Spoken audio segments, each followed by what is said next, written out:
প্রচণ্ড গরম চলছে, গরমে জনজীবন স্থবির হয়ে যাচ্ছে।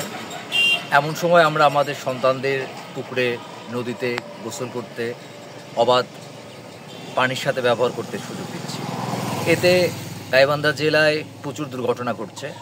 আজকে আপনারা জানেন, আজকে গোবিন্দগঞ্জ কুঠিবাড়িতে একটা শিশুর মৃত্যু হয়েছে। তারপর গোবিন্দগঞ্জের রাখালব্রুজ ইউনিয়নের বিষপুকুর এলাকায় একটা মেয়ে শিশু পানিতে পড়ে এখনও নিখোঁজ রয়েছে। পরশুদিন গোবিন্দগঞ্জের খলসি সুইচ গেটের কাছে একজন বৃদ্ধের মৃত্যু হয়েছে। এছাড়াও গাইবান্ধার আরও অনেক জায়গা থেকে প্রতিনিয়ত এরকম পানিতে ডুবে শিশুর মৃত্যুর সংবাদ আমরা পাচ্ছি, মানুষের মৃত্যুর সংবাদ পাচ্ছি। আপনারা জানেন, গাইবান্ধা এবং গোবিন্দগঞ্জ এবং অন্যান্য উপজেলাগুলোতে বেপরোয়া হারে বালু উত্তোলন করা হচ্ছে।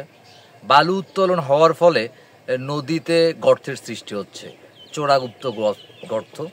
আর এই গর্তগুলোতেই বাচ্চারা অধিকাংশ পড়ে। এর আগেও আমি গভীর খবরে এ নিয়ে একটা প্রতিবেদন করেছিলাম, বলেছিলাম কিভাবে গোবিন্দগঞ্জে এবং তখন কেস স্টাডিতে গোবিন্দগঞ্জ ছিল, শুধু বালুর কারণে, অবৈধ বালু উত্তোলনের কারণে কিভাবে মাটিতে গর্ত তৈরি হয়েছে, চোরাবালি সৃষ্টি হয়েছে। এই চোরাবালিগুলোতে মানুষ পড়ছে এবং মৃত্যুবরণ করছে, তাকে আর খুঁজে পাওয়া যাচ্ছে না। দেখেন, আমরা বলছি লাশটা অনেকক্ষণ থাকে না, কিন্তু আমরা এদিক সেদিক লাশটাকে খুঁজি, কেউ নিখোঁজ হয়ে গেলে, কিন্তু পরে দেখা যায় যে চোরাবালি মাটির গর্তে, যেখানে একটু বেশি গর্ত হয়েছে সেই জায়গায় আটকে আছে, সেই জায়গায় পাওয়া গেছে। আপনাদের আহ্বান জানাচ্ছি, আপনাদের সন্তানদের নদী পুকুরের পানি কম ব্যবহার করতে দেওয়ার জন্য, যত গরমই হোক। কারণ গোবিন্দগঞ্জ, পলাশবাড়ি, সুন্দরগঞ্জ, সাগাটা, ফুলছড়ি, সমগ্র গাইবান্ধা জেলাব্যাপী এর একটা বিশ্রী অবস্থার সৃষ্টি হয়েছে অবৈধ বালু উত্তোলনের ফলে।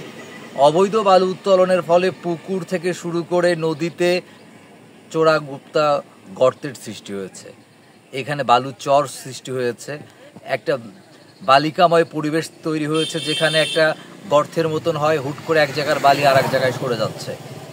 এটা নিয়ে আমরা অচিরেই হয়তো আরও বড় ধরনের প্রতিবেদন করব, যেহেতু একের পর এক দুর্ঘটনা ঘটছে পানি ব্যবহারের ফলে।